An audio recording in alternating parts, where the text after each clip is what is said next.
So welcome back mga kayabi. Nandito tayo ulit sa aming garahe mga kayabi. So mayroong mini dam ito mga kayabi. So ang issue nito mga kayabi is pag nakababad ka ng clutch mga kayabi sa traffic, bumababa yung, halimbawa naka-clutch ka tapos naka-traffic, nasa traffic, unti-unti mga kayabi na hindi mo mabubunot ang cambio. Niretos ko kanina mga kayabi, pag halimbawa nasa traffic ka tapos nakapilmera ka, nakadiin ka mga kayabi, mamaya maya umuurong ng umuurong. So yun ang alamin natin mga kayabi, yung issue mga kayabi kung bakit. So niroad test na natin mga kayabi to doon sa St. Joseph mga kayabi. So ang pangalawa mga kayabi, mayroon pang sira yung baterya mga kayabi at re-repair natin. So yun mga kayabi, samahan nyo ako mga kayabi. Just keep on watching.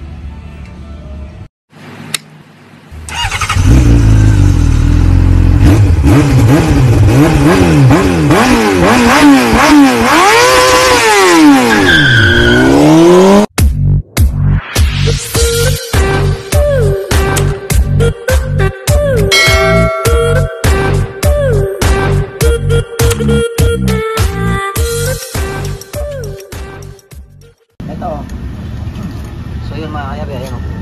Maluwag na to eh. Sa umaga mga kayabi, ayaw mandar. Tanggalin mo ito na, tapos punutin mo para repair natin. So ngayon mga kayabi, yan. Dito tayo mga kayabi, binaklas ko na.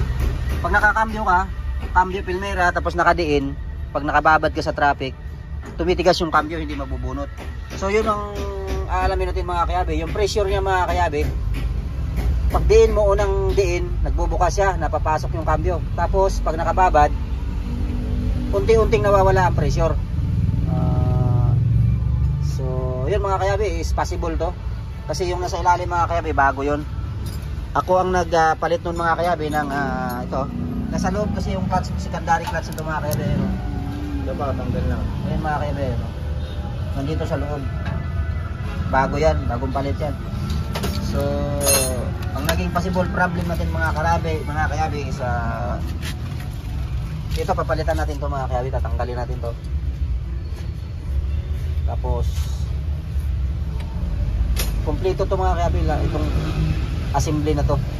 Kasi ang pressure niyan mga kayabi, pag una mong apak, bigla ang pressure, nagbubukas yung, nagtunutulak yung clutch. Ngayon pag nakababad sa mga kayabi, yung pressure bumabalik, hindi niya na-hold yung pressure dito. Yan kadalasan mga possible problem mga kayabi, kahit sa mga dump truck na malalaki mga kayabi, ganun kadalasan sakit. So yun lang mga kayabi, just keep on watching, magbabalik kami mamaya maya. So yun mga kayabi, pinanggalan na natin mga kayabi.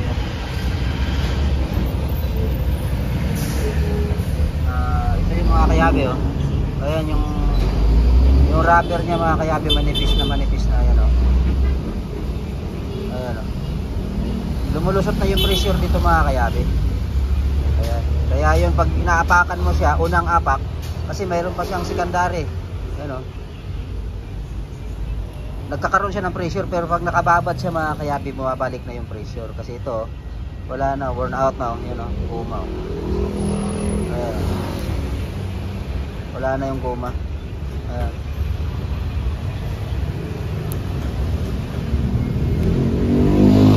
Yan yung housing niya mga kayabi ito.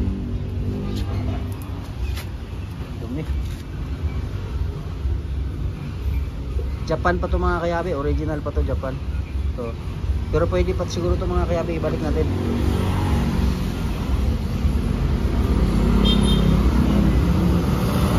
Wala tayong makitang buo secondary clutch, wala tayong makita ng buo. Yun na lang.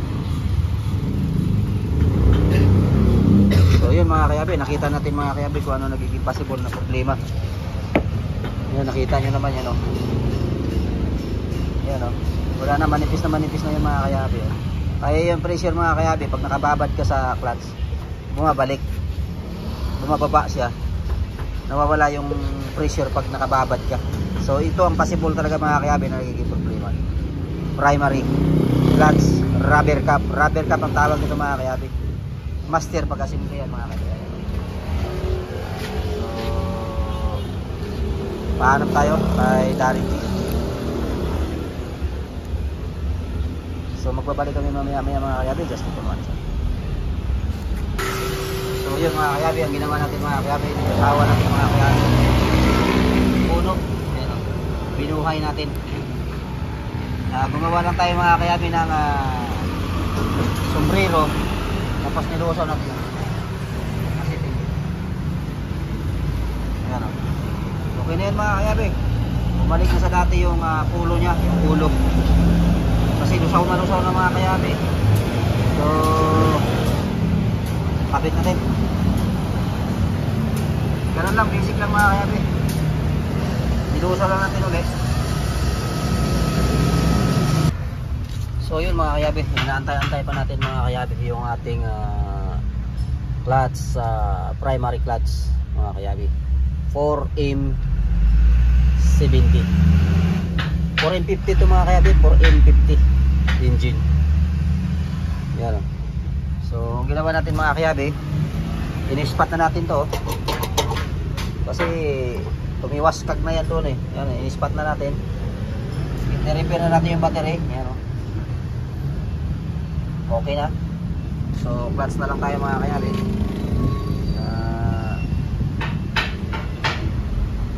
Maya mga kayabi, pinabili na natin mga kayabi. Original yung pinabili natin mga kayabi na Clutch Master Japan.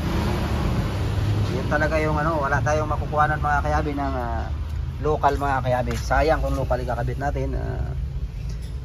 May nakita tayo doon na original 2.5. Yun dito mga kayabi. Original yun, hindi yun local mga kayabi. Hindi yung gawa ng Pilipinas, hindi gawa ng China yung mga kayabi. Japan. Makikita nyo yung mga kayabi mamaya. Pagkabit natin tignan natin yung kung ano yung brand. So yun mga kayabi, kung bago ka sa aking YouTube channel mga kayabi, huwag kalimutan i-like, i-share ang video mga kayabi, at i-hit na rin ang notification bell para lagi kayo updated sa mga bagong video. So yun lang mga kayabi, just keep on watching. So yun mga kayabi, ito na yung bago mga kayabi. Nissin. Parang biskwit lang mga kayabi, yung biscuit na Nissin. Original to mga kayabi, firmado pa ng firmado pa ng may-ari. So ito yung luma mga kayabi. Yan, Nissin din yun. Ito yung bago. So ikakabit na natin mga kayabi. So yun mga kayabi, kinabit na natin. Hindi pa natin kinabit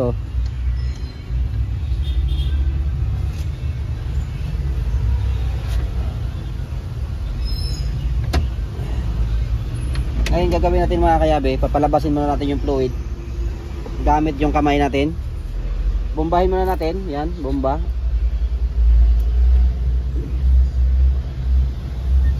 Yan.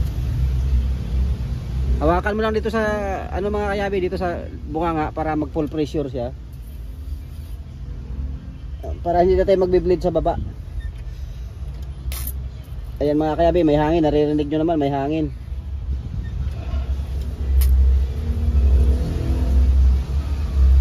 Ayan, full na yan mga kayabi. Babalik na natin yung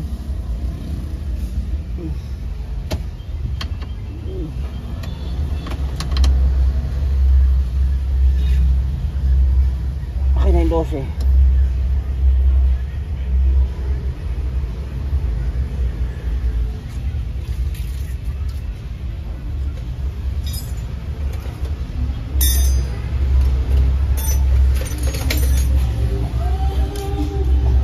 Apakan natin mga kayabi. Bukas pa siya, apakan mo muna. Yan, tumutulo. Pagka-apak todo, sarado mo mga kayabi. Nakaapak ka mga kayabi sa clutch. Para hindi natin magbi-bleed sa ilalim. Ganun lang technique niyan mga kayabi. Pag sarado nito mga kayabi, automatic may clutch na yan. Hindi ka na magbi-bleed sa ilalim. Kasi pinasingaw na natin yung hangin dito sa taas.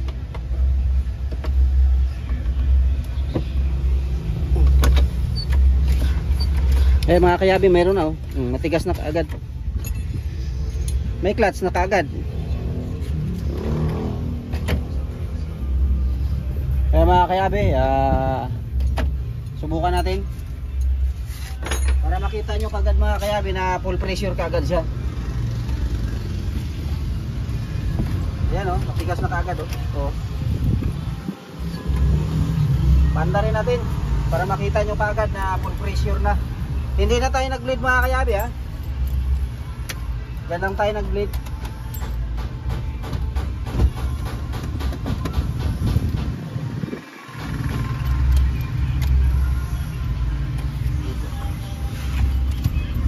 Ba nakasuksok yung baterya?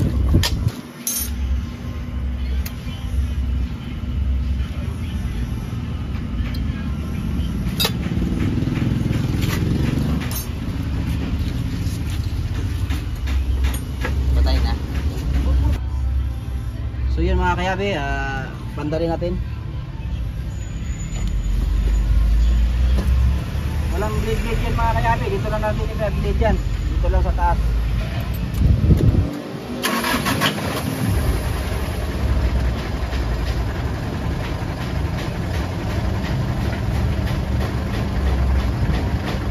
Baka natin mga kayabe yan, mayroon na kagad mga kayabe oh. Yan. Angat ko ha. Angat ko.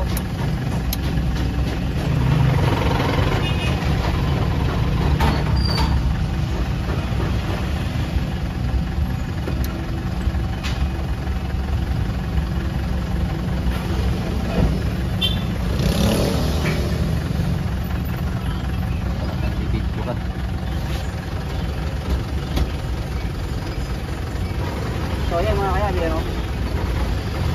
Meron na. Kanina mga kayabi, pag pinasok mo yung cambio Primera, kumakapit. Kumbaga pag pinasok mo yung cambio, nakababad siya. Ayan, pag nakababad siya, nagra-running siya. Kasi gawa nga ng yung pressure bumabalik. Nagra-running siya ngayon. 5 minutes, 3 minutes. Tingnan mo, tagal na. Wala nang bleed yun mga kayabe, napaka-basic lang pag nagtabi tayo ng primary clutch. Ganun lang ka-basic, mag-bleed. Ganun lang.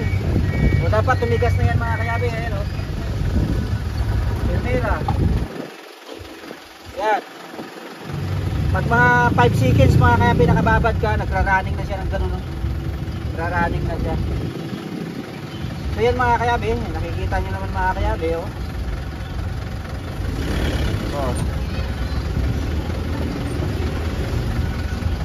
Wala yan mga kayabe oh. Oo, okay na yung clutch oh.